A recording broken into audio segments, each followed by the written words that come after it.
Bonjour, vous êtes sur CFM Radio, vous êtes dans l'émission À bâton rompu et nous avons le plaisir d'accueillir Sandy Laracide. Sandy Laracide, bienvenue. Merci, bonjour Eric. Bonjour. Et vous êtes invité de cette émission parce que vous avez mis en place sur l'école de Monteil, où vous êtes directrice de l'école primaire et maternelle, une pédagogie un petit peu particulière, c'est la méthode Montessori. Est-ce que vous pouvez nous dire qui était Maria Montessori, qui a donné le nom à cette méthode, et nous expliquer un petit peu en quoi ça consiste, s'il vous plaît? Alors tout d'abord Eric, je vous corrige, mais on ne parle pas de méthode Montessori, mais plutôt de pédagogie. Parce que Montessori, ce n'est pas une méthode qu'il faut appliquer à la lettre. C'est une pédagogie qui est basée qui est centrée sur l'enfant. Donc l'enfant apprend selon ses besoins et on s'adapte à son rythme. Donc, dans une classe Montessori, la classe est agencée selon différentes aires d'apprentissage. En école publique, elles correspondent au domaine d'apprentissage des programmes de l'éducation nationale. Donc, par exemple, il y a l'ère des activités pratiques, où on a disposé sur des étagères des plateaux, des plateaux d'activités qui permettent à l'enfant de développer leur autonomie. Donc, par exemple, ils apprennent à faire des boutons. Donc, il y a une progression. Donc, d'abord, l'enfant apprend à faire des gros boutons, puis les petits boutons, la fermeture éclair, etc. Donc, là, ils développent leur autonomie. Il y a un lien aussi avec la maison, parce que ce qu'ils apprennent en classe par le biais de ces activités pratiques peut être transféré à la maison. Ils développent aussi leur concentration et leur motricité fine. Donc, par le biais de ces activités, donc il y a par exemple aussi des petits plateaux où il y a des pinces, où il faut qu'ils transvasent avec des pinces, et là, ils travaillent la pince à 3 doigts pour ensuite venir à l'écriture. D'accord. Donc, pour synthétiser tout ça, c'est une pédagogie qui est un petit peu différente de l'enseignement dit traditionnel, celui que l'on a peut-être pu appréhender, nous, en tant qu'élèves. Et donc, cette méthode fait davantage appel au savoir-faire de l'enfant, à l'apprentissage par lui-même, quoi. Oui, par lui-même, parce qu'il y a beaucoup de manipulations. Il y a un matériel qui est très spécifique, qui a été développé par le docteur Montessori il y a très très longtemps en Italie. C'était un pédiatre qui a beaucoup observé les enfants, et à partir de ces observations, elle a repris les travaux de Itard et Séguin, et elle a amélioré le matériel qu'ils avaient déjà créé pour s'adapter aux enfants. Donc c'est un matériel qui est déjà très beau, puisqu'il est fait en matériaux nobles, qui est multisensoriel, c'est-à-dire que les enfants, grâce à ce matériel, vont développer tous leurs sens, et qui isole une difficulté à la fois.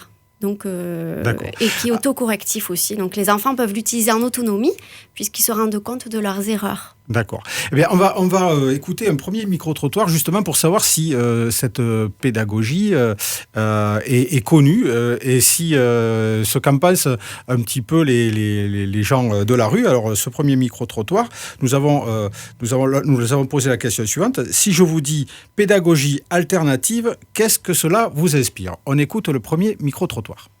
Une autre façon de faire l'école, c'est-à-dire de remplacer les maîtresses autoritaires par une école où les élèves prennent une part active. Une autre pédagogie, utilisant d'autres moyens, je sais pas, travailler sur d'autres supports. Tout ce qui est dans le milieu scolaire ou formation professionnelle aussi en alternance, contrat de professionnalisation peut-être, des choses comme ça. Tout ce qui est éducation, enseignement, alternative, non, je vois pas.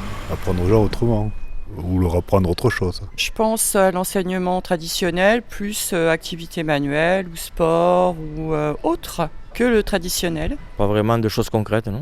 Pourtant, je suis enseignant, mais bon, je ne connais pas la pédagogie alternative. Montessori, oui, je connais un peu plus. Ouais. Je ne connaissais pas sous ce nom. Tout ce qui concerne la pédagogie qui ne rentre pas dans le modèle standard, je dirais l'école classique. Pédagogie, peut-être, mais alternative, je ne vois pas, non. Éducation, ouverture d'esprit.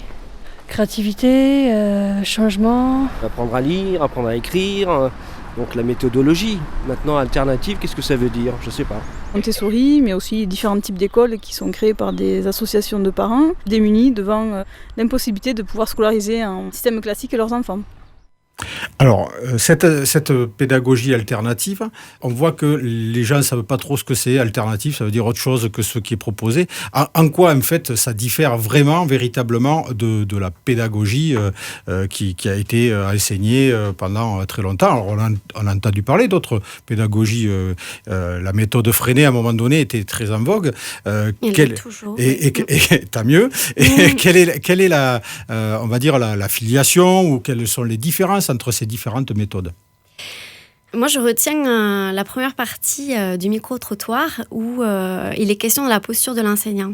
Parce que ça, c'est quelque chose qui est très important dans les pédagogies actives. C'est la posture de l'enseignant qui est complètement différente d'un enseignement dit traditionnel. Pas la maîtresse autoritaire qui était mentionnée par l'auditeur. Voilà, c'est ça. C'est l'enseignant qui, dans une pédagogie un peu plus traditionnelle, c'est l'enseignant qui domine l'enfant, qui a le savoir et il décide pour l'enfant quel savoir il doit travailler. Et donc, dans la pédagogie Montessori, comme dans d'autres pédagogies actives, comme la pédagogie Freinet, donc l'enseignant est seulement là pour être un guide et il respecte les besoins et le rythme de l'enfant. Alors, en pédagogie Montessori, on observe énormément les enfants. L'enseignant, il n'est pas là pour décider, c'est-à-dire que dans une classe maternelle, il accompagne. C'est-à-dire que dans une classe maternelle traditionnelle, donc on va avoir par exemple des groupes, donc généralement par classe d'âge, donc les petits avec les petits, les moyens avec les moyens, même si dans certaines écoles on mélange un petit peu selon les besoins, mais l'enseignant décide du travail que les enfants vont faire. Et tous les enfants font le travail en même temps, assis à une table. Sauf qu'en pédagogie Montessori, c'est complètement différent puisque l'enseignant, l'éducateur observe les enfants et selon leur motivation, selon ce qu'ils aiment faire, il va proposer un matériel ou un autre. Et est-ce que c'est conciliable, alors cette méthode qui est quand même très, on va dire, qui laisse beaucoup de liberté à l'enfant, est-ce que c'est conciliable avec les impératifs d'un programme, est-ce que ça peut s'appliquer à tous les niveaux de classe en primaire, par exemple, lorsqu'il y a l'apprentissage de la lecture et d'autres savoirs, entre guillemets, à emmagasiner? Donc, votre question, en fait, c'est est-ce qu'on peut faire ça dans le cadre d'une école publique, en respectant les programmes de l'éducation nationale ? Et avec des classes qui sont ce qu'elles sont en termes d'effectifs aussi, quoi. Oui. Eh bien, oui. Je vous dirais que oui, puisque là, récemment, j'ai été inspectée et ça s'est très bien passé. Donc, oui, c'est possible. Il n'y a aucun problème à ça. D'accord. Il faut donner un ordre d'idée. Votre classe, elle comprend combien d'élèves ? Alors, j'ai 23 élèves. Oui, donc on ne peut pas parler d'un petit effectif. C'est un effectif normal. C'est un effectif normal. Après, je pense qu'au-delà, peut-être de 24, 25 élèves, c'est peut-être plus compliqué. Ça dépend des conditions. Ça l'est aussi pour on va dire, la pédagogie classique. Tout à fait. Pour n'importe quelle pédagogie, à partir du moment où on a 30 élèves dans la classe, je pense que ça devient beaucoup plus compliqué. D'accord. Et là, concrètement, alors, vous vous organisez par groupe, vous dites ? Alors, c'est des groupes de combien d'élèves ? Alors non, il n'y a pas de groupe. Il n'y a pas de groupe, alors. Oui. Donc déjà, j'ai une classe multi-âge, avec des tout-petits, des moyens, des grands et des CP. Et tous les enfants sont mélangés. Il n'y a pas de groupe d'âge, il n'y a pas les enfants de petites sections qui travaillent ensemble. Tout le monde est mélangé. Donc les enfants, quand ils arrivent en classe, prennent une activité qu'ils peuvent faire sur un tapis ou à une table, là où ils le souhaitent. Et donc, ils font leur activité. Mais c'est une activité que généralement j'ai présentée, ou mon ATSEM a présentée, ou une activité qu'un enfant plus grand leur a déjà montrée et qu'ils ont envie de faire. C'est-à-dire qu'il y a on va dire les enfants entre eux interagissent et se transmettent du savoir ou du savoir-faire. Tout à fait. Tout à fait. Il y a des enfants qui aiment beaucoup présenter des activités qu'ils maîtrisent parfaitement à d'autres enfants. Voilà, donc dans la classe, ils savent, il y a le tuteur qui sait faire, celui qui sait faire très très bien l'arche romane et qui va montrer à d'autres comment la faire. Voilà. Donc ça doit aussi avoir un effet sur, on va dire, l'ambiance de classe. Le fait que ces élèves soient aussi des acteurs de l'apprentissage des autres, les relations entre les élèves sont un petit peu différentes d'une classe où tout le monde doit apprendre et loger à la même enseigne, quoi, en termes de... Justement parce qu'il n'y a pas de compétition. Les enfants ne savent pas vraiment dans quel groupe ils sont. Et donc, un enfant de moyenne section peut très bien apprendre à lire s'il en a envie, s'il en a la motivation. Comme un enfant de grande section peut refaire des activités pratiques si c'est ce dont il a besoin. Alors que ce sont des activités qui sont peut-être beaucoup plus pour les plus jeunes.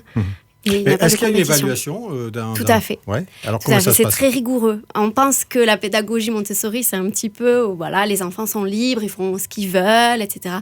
Mais il faut être très très rigoureux au niveau de l'observation. Donc j'ai des cahiers, des carnets d'observation, des carnets de suivi par domaine d'apprentissage où je note quand les enfants ont acquis une des compétences, etc. Mais c'est très, très, très suivi. D'accord. Je prépare toujours les présentations du lendemain, etc.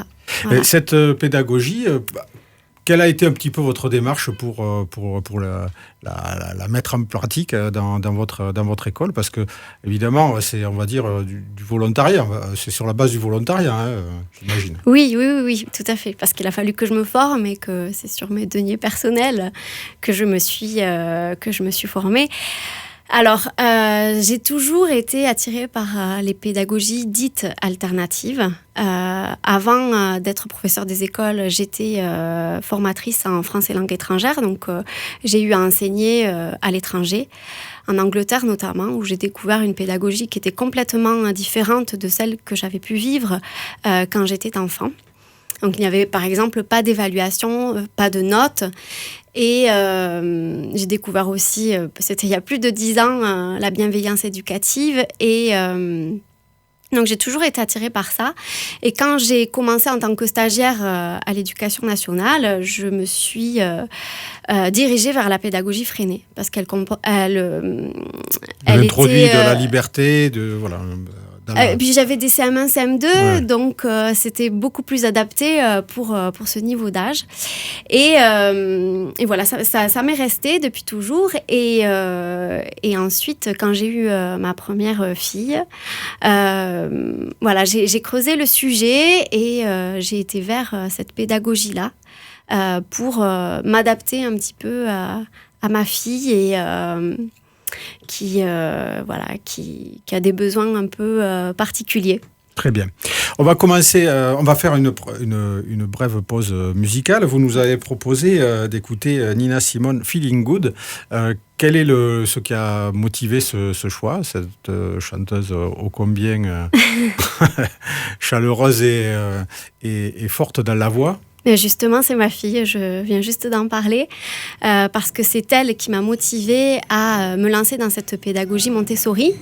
Et elle a été ma force, elle l'est toujours. Et c'est surtout pour elle que j'ai monté ce projet-là, cette classe-là, qui pour moi a été idéale pour elle, mais aussi pour d'autres enfants qui lui ressemblent un petit peu et qui ont des besoins particuliers.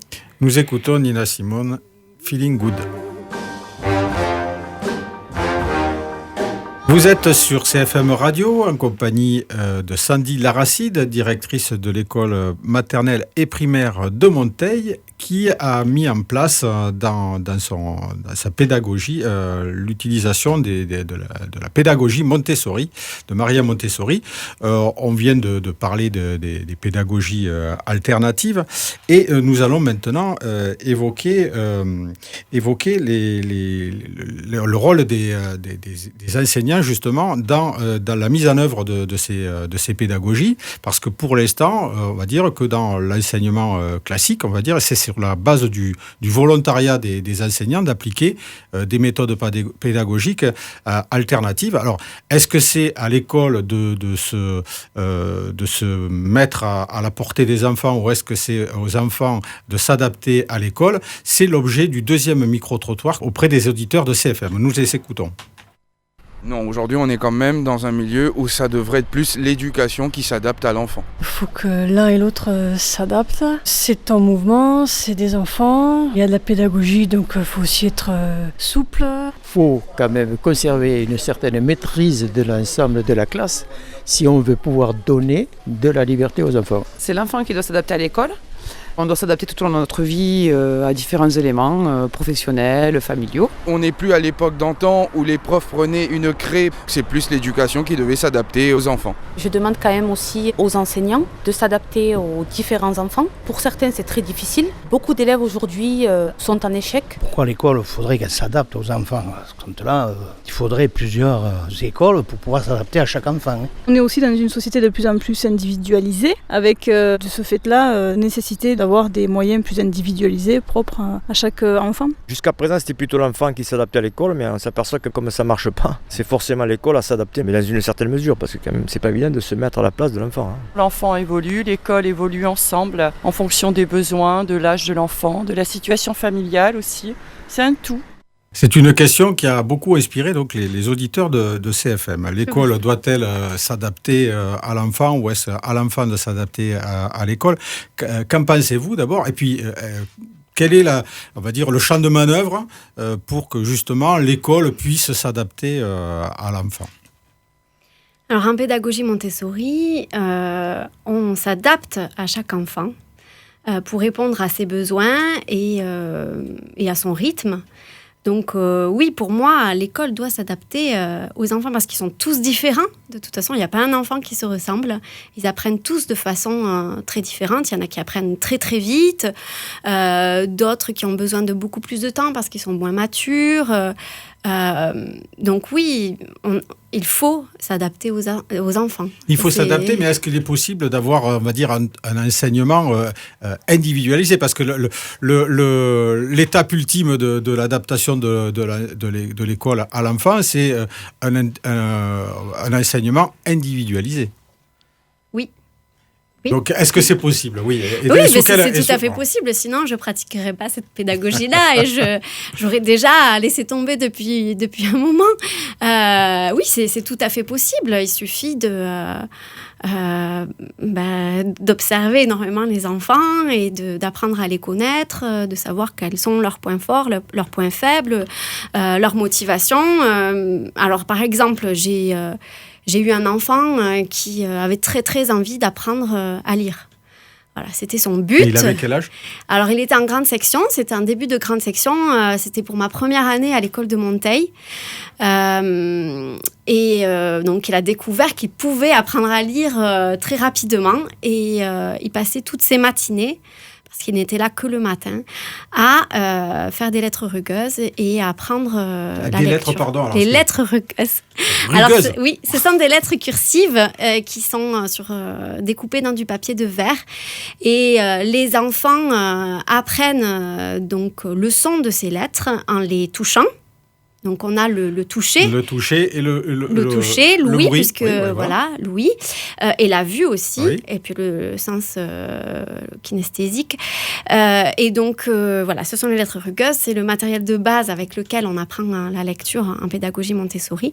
Et donc, il ne faisait que ça pendant un moment. Et il a fini par apprendre à lire. Et donc, j'avais beau lui présenter des activités de mathématiques. Ça ne l'intéressait absolument pas.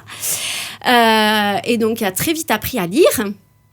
Il était vraiment très, très motivé. Et les neurosciences ont montré que quand l'enfant, même quand une personne adulte est motivée, il y a les neurones qui s'activent et on apprend beaucoup plus vite.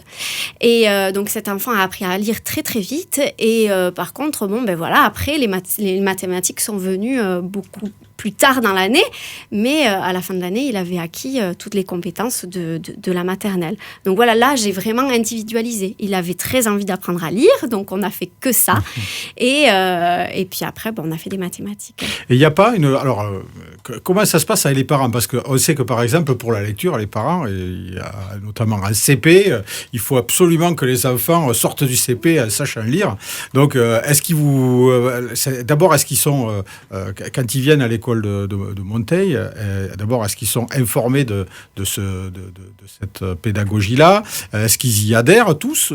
Parce que c'est une école communale, publique. Il y a des gens qui peut-être connaissent pas la pédagogie Montessori, et peut-être même pour certains ont des doutes par rapport à cette pédagogie. Comment ça se passe avec les parents ?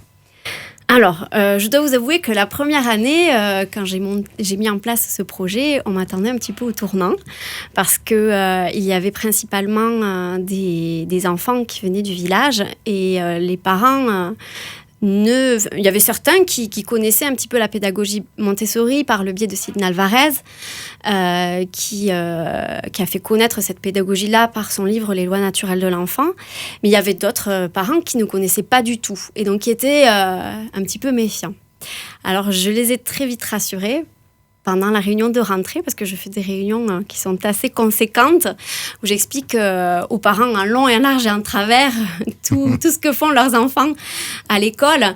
Et donc voilà, ça se passe plutôt bien, même pour les enfants qui sont au CP, parce qu'ils se rendent compte que les enfants apprennent, même si certains mettent plus de temps à lire que d'autres, mais ils finissent toujours l'année en maîtrisant les compétences. Donc, puis c'est ma 4e année, alors ça se passe plutôt bien. Voilà. Okay. Et puis il y a des parents qui viennent exprès. Qui déménagent même. Oui. pour avoir justement accès à cette pédagogie-là. À cette pédagogie-là, oui. Des gens qui se sont installés dans le village et qui viennent de plutôt loin en France, d'ailleurs. C'est la renommée, alors. Après, ça se fait de bouche à oreille. Voilà. Et juste une question. Vous avez mis en place cette pédagogie-là. Il y avait des élèves dans votre classe qui avaient, jusqu'à présent, connu un enseignement, on va dire, classique, qui était peut-être en CM1 ou CM2. Alors, comment ça se passe quand on prend en cours de route cette pédagogie Montessori ? D'abord, est-ce que c'est possible ? Et est-ce que c'est facile pour les élèves en question ? Alors, pas en CM1, CM2, parce que moi, je n'ai que des enfants de maternelle CP. Okay.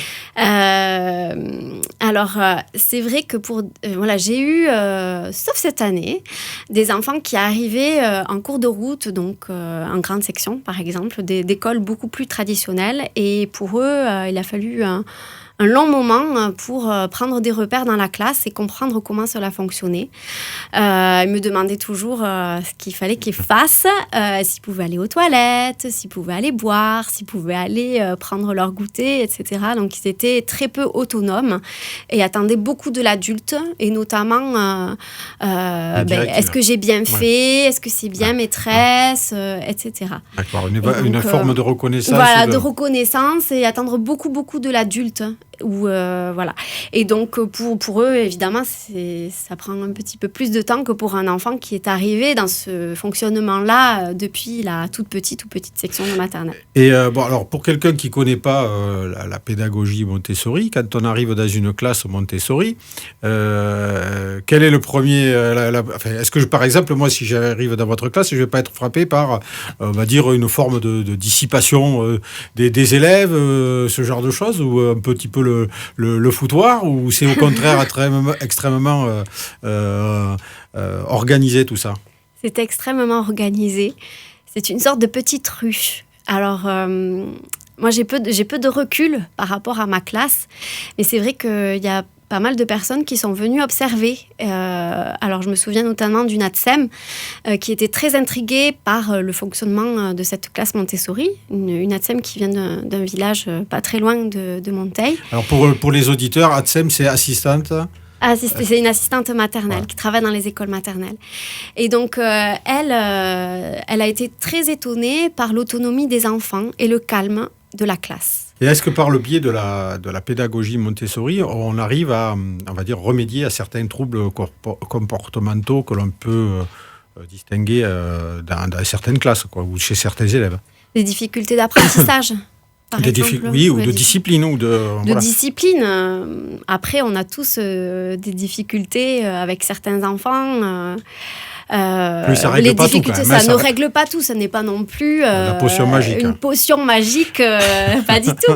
Pas du tout. Mais par contre, au niveau des difficultés d'apprentissage, je pense notamment aux mathématiques, où lors de la formation que j'ai organisée l'année dernière à Monteil, il y avait une orthophoniste qui me disait que ce qu'elle trouvait très bien dans la pédagogie Montessori, c'était que les enfants, depuis la petite section de maternelle, avaient accès à un matériel qui leur permettait de manipuler.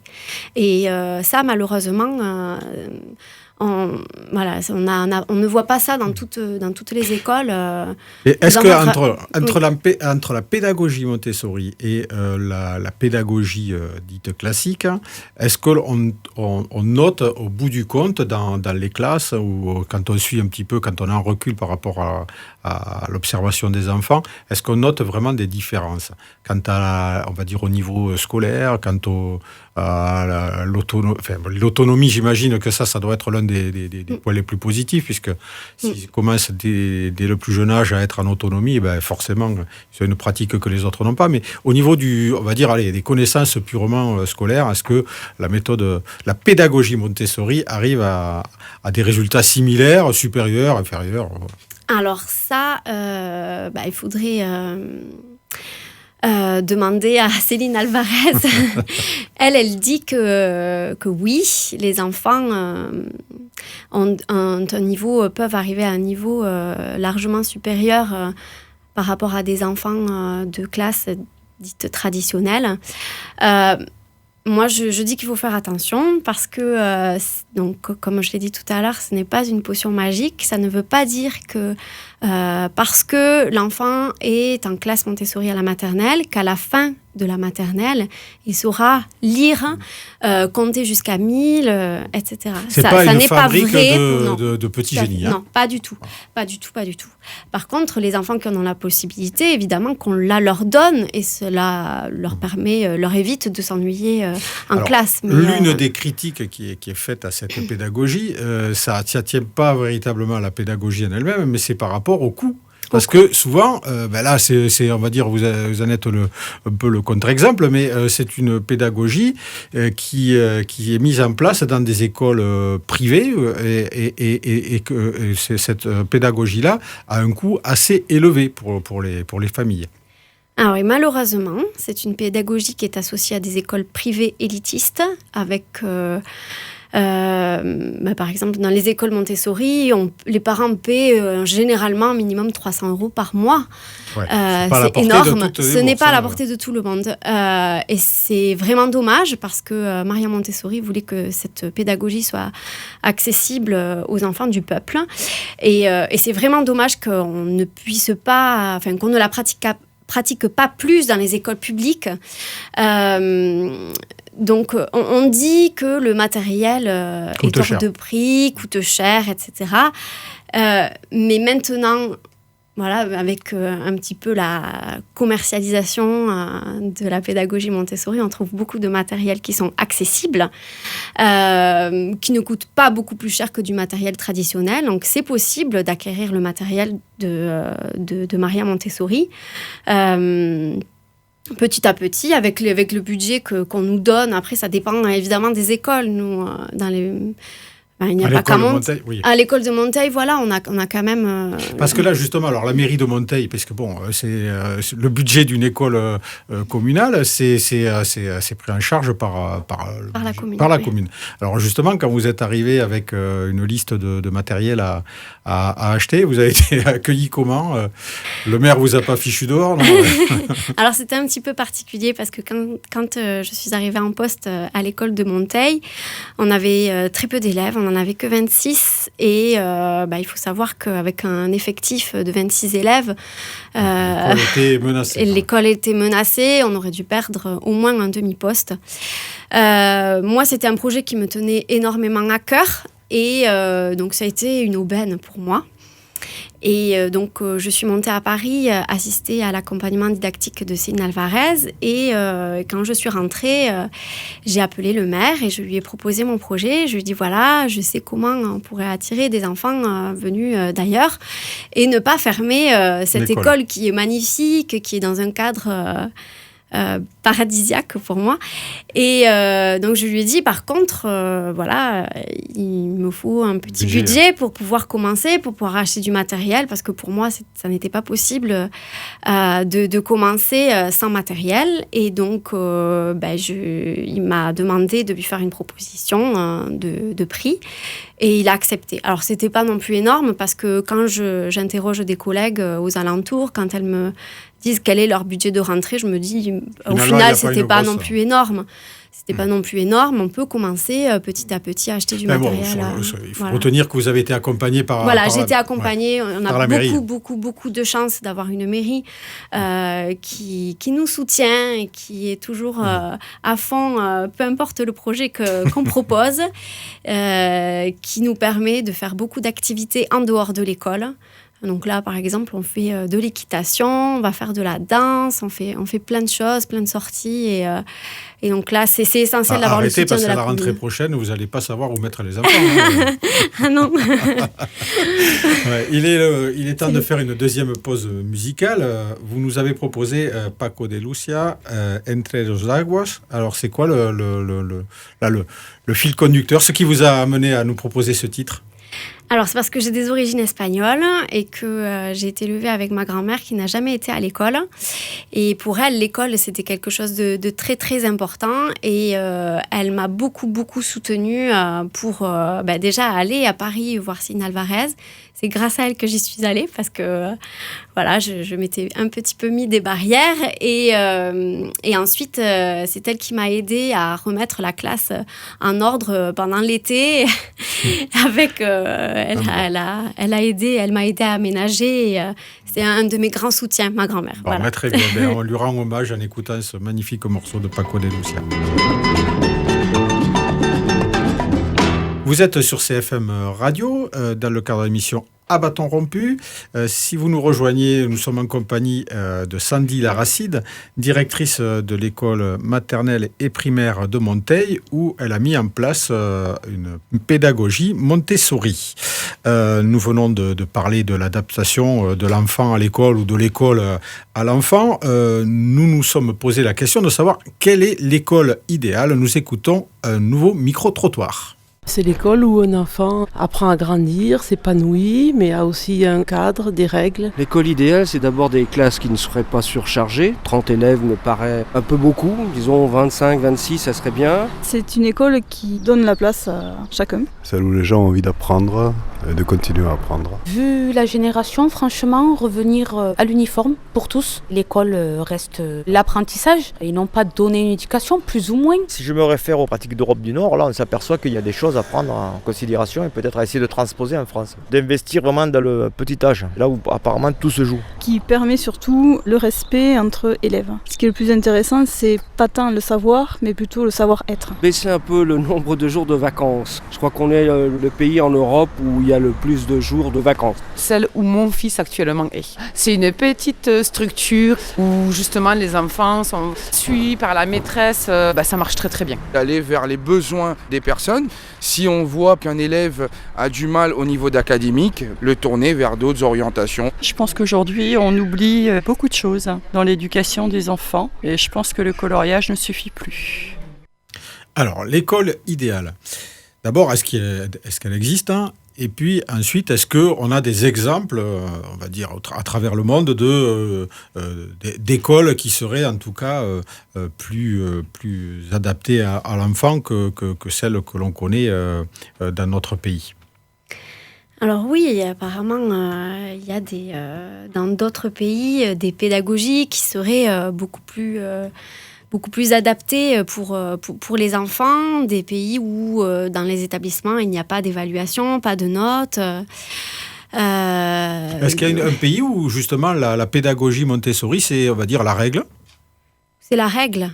C'est-à-dire que, comme la méthode standard, la méthode classique, où elle serait mise en place, je dirais, dans le cadre de de tout le pays. De tout le pays. Non, je ne pense pas. Je ne pense pas. Et pourquoi ? Il y a une raison pour ça ? Enfin, vous en voyez une ou...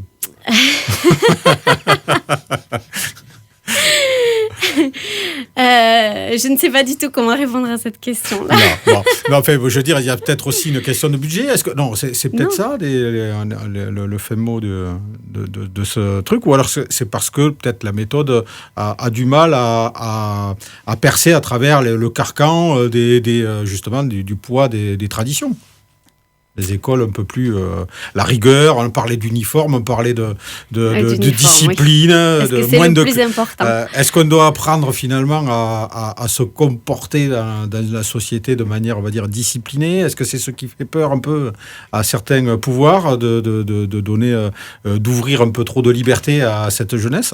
Probablement que ça fait peur d'avoir des citoyens qui réfléchissent, qui sont capables de sens critique, qui sont capables de réfléchir par eux-mêmes, se poser les bonnes questions, etc. Donc oui, probablement, ça fait peur. Est-ce que l'école justement idéale, donc c'est pas l'école tout à fait idéale pour les gouvernements ? Alors vous êtes un peu subversive en termes d'éducation. Non, est-ce que la pédagogie Montessori fabrique des citoyens un petit peu justement un petit peu différents, un petit peu éclairés, attentifs à certaines choses qui pourraient gêner on va dire ceux qui sont là pour mettre en place la pédagogie au sens large? À vous de réfléchir, sachant que c'est une pédagogie où les enfants développent leur autonomie, leur sens critique. Ils développent aussi l'entraide, la coopération. Voilà. C'est donc c'est basé quand même. Il y a beaucoup de social alors dans le. Ah oui, tout à fait, parce que on reproche trop souvent à la pédagogie Montessori de fabriquer des citoyens individualistes, centrés sur eux-mêmes, alors que pas du tout, puisque les enfants sont amenés à s'entraider. Ils peuvent aussi travailler à plusieurs sur une même activité. Il y a beaucoup de relations entre les enfants. Ils ont des responsabilités de classe. Il y en a un qui va s'occuper des plantes. Ils ont plusieurs responsabilités. Donc, non, on n'est pas dans l'individualisme. On individualise, les apprentissages pour coller au plus aux besoins des enfants. Mais on ne crée pas d'enfants individualistes qui ne pensent qu'à eux-mêmes. Voilà. D'accord. On a des exemples assez célèbres de personnes qui ont connu, qui ont fait leur cursus scolaire dans le cadre de cette pédagogie-là. Oui, il y en a. Mais je n'ai pas de nom qui me vient à l'esprit là de suite, mais je sais qu'il y en a pas mal, oui. D'accord. Des personnes très créatives, parce que ça aussi, oui, en pédagogie Montessori, on développe aussi la créativité des enfants. Très bien. Autre personne très créative, vous nous avez proposé comme troisième pause musicale Olivia Ruiz et Christian Olivier, donc avec le morceau Non dit. Pourquoi ce choix ? Alors pourquoi ce choix ? C'est parce que récemment, je me suis intéressée à la communication non violente. Je me suis initiée d'ailleurs à la communication non violente par le biais de Christine Malguir, qui est thérapeute en EFT. Alors, EFT, donc c'est une technique de libération des émotions, de gestion des émotions, parce que ça me paraît très très important à l'école d'apprendre aux enfants à gérer leurs émotions, à mettre des mots dessus, à exprimer leurs besoins. Parce qu'on est souvent on a à gérer des conflits au sein de la cour de récréation ou même dans la classe, et donc c'est quelque chose qui m'intéresse énormément, et donc je me suis initiée à la communication non violente en lisant le livre de Marshall Rosenberg, Les mots sont des murs ou bien des fenêtres, et j'aime, donc la chanson parle des non-dits, de tout ce que on ne dit pas, des sous-entendus, et qui peuvent créer aussi des conflits entre adultes ou entre enfants. Et pour moi, ça me semble important, travailler là-dessus de nos jours pour une société un peu plus pacifiste. Nous écoutons Olivia Ruiz. Vous êtes sur CFM Radio dans le cadre de notre émission mensuelle à bâton rompu avec CFM, le Villefranchois, la Minute Villefranchoise et le studio Vernet pour la prise d'image. Nous accueillons Sandy Laracide, directrice de l'école de Monteil, l'école primaire et maternelle de Monteil, qui a mis en place la pédagogie Montessori. Il est désormais temps de donner la parole aux auditeurs de CFM au travers d'une série de questions. La première nous est posée par Martine. Alors bonjour, je m'appelle Martine et ma question serait: est-ce que les enfants qui ont été éduqués par cette méthode sont ensuite plus armés pour s'adapter au monde ordinaire de l'éducation, du collège ou du lycée proposé à tous ? Question intéressante. Est-ce que quand on passe de l'école primaire finalement au collège, ou est-ce que ceux qui ont bénéficié de cette pédagogie-là sont mieux armés que les autres ? Alors pour l'instant, personnellement, je n'ai pas le recul nécessaire pour dire si oui ou non ce sont des enfants qui s'adaptent mieux au collège, mais je dirais que oui, et les études d'ailleurs ont prouvé que les enfants s'adaptaient très très bien à un fonctionnement beaucoup plus traditionnel lorsqu'ils ont pratiqué la pédagogie Montessori en primaire. En primaire, voilà. Deuxième question qui nous est posée par Jean-Claude. Bonjour, je m'appelle Jean-Claude, j'habite Toulouse et je voudrais savoir si la méthode Montessori serait adaptable à grande échelle et en particulier dans les banlieues dites défavorisées. Merci. Tout à fait, puisque Céline Alvarez l'a prouvé par son expérimentation à Gennevilliers. Elle a montré que c'était possible et justement que ça fonctionnait très bien avec des enfants venant de milieux défavorisés. Troisième question, alors c'est un anonyme qui nous la pose, nous l'écoutons. Ma question serait de savoir quels seraient les critères d'inscription pour les écoles. Dans votre école justement, de quel milieu social doit-on venir ?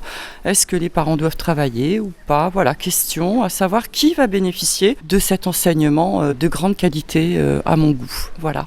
À l'entrée alors en fait. Oui, la priorité est donnée aux enfants de Monteil, évidemment.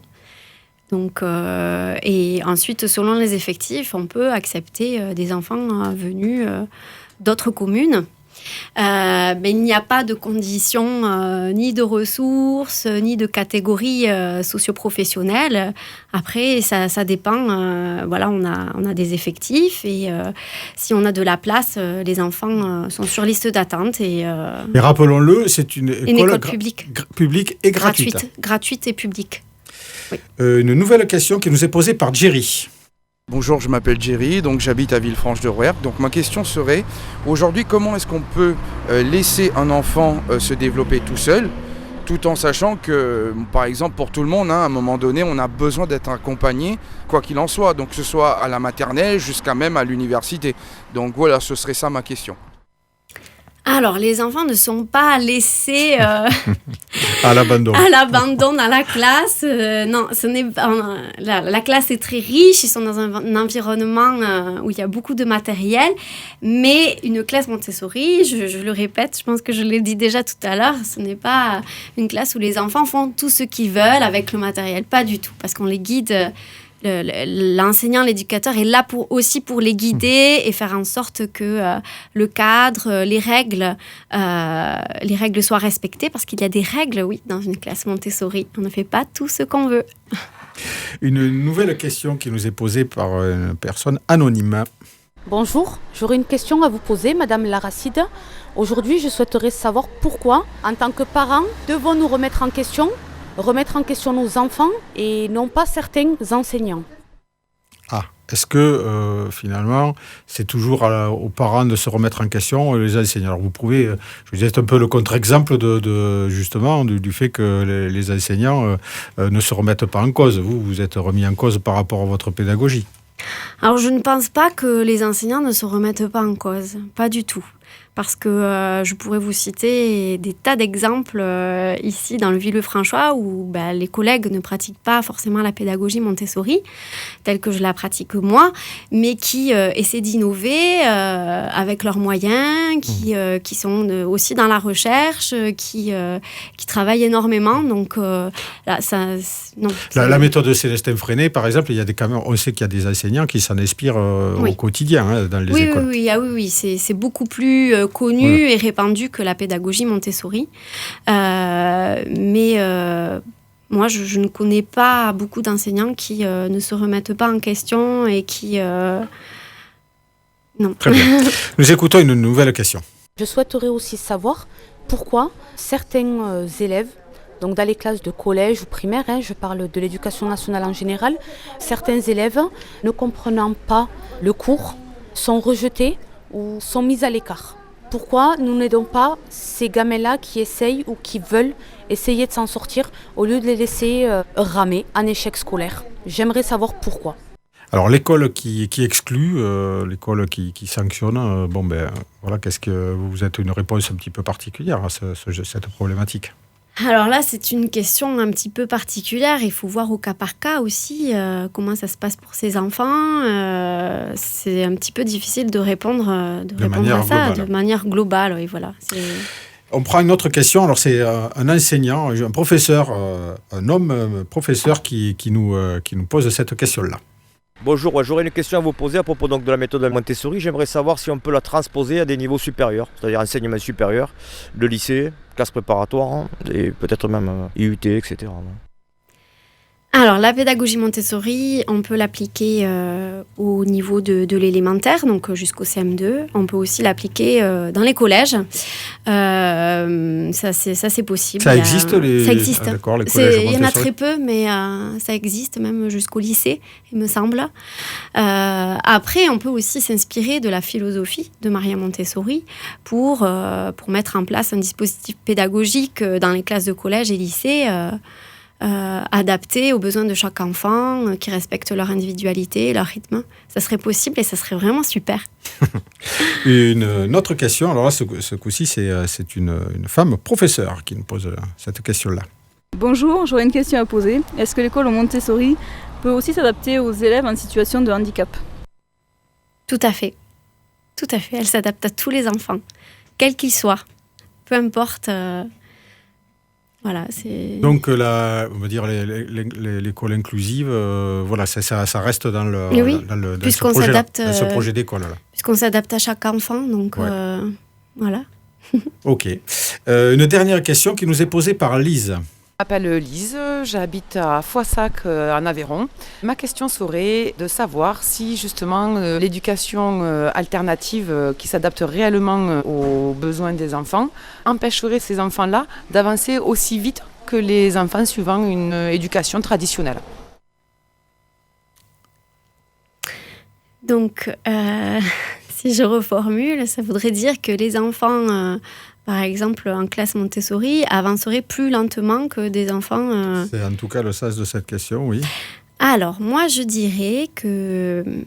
Alors, je vais juste donner un exemple.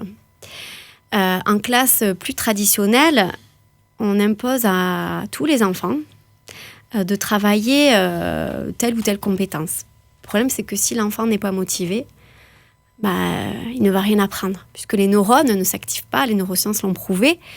Donc, cet enfant va mettre beaucoup plus de temps à apprendre,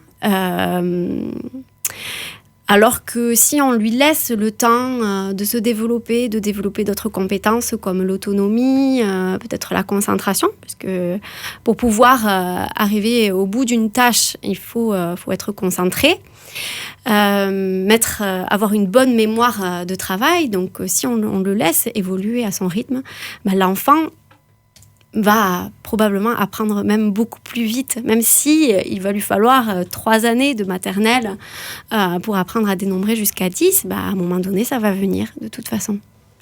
Voilà.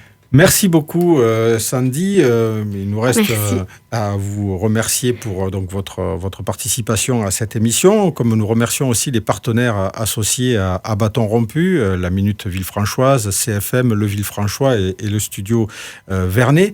Nous nous retrouverons le mois prochain avec un autre invité issu du monde économique, éducatif ou associatif du Grand Villefranchois. Nous allons nous quitter avec un morceau que vous nous avez proposé, qui est du groupe Feu Chatterton, et le titre c'est Le chat sourit. Pourquoi ce choix ? Parce que je suis très sensible à la poésie depuis toute petite. J'écrivais beaucoup de poèmes, beaucoup plus petite, et donc dans cette chanson il y a beaucoup de jeux de mots, et c'est une chanson que nous aimons beaucoup avec ma fille, et sur le chemin pour aller à Monteil, on la chante à tue-tête. Donc spéciale dédicace pour votre fille. Voilà. Pour nous quitter. Au revoir. Merci Sandy. beaucoup, au revoir.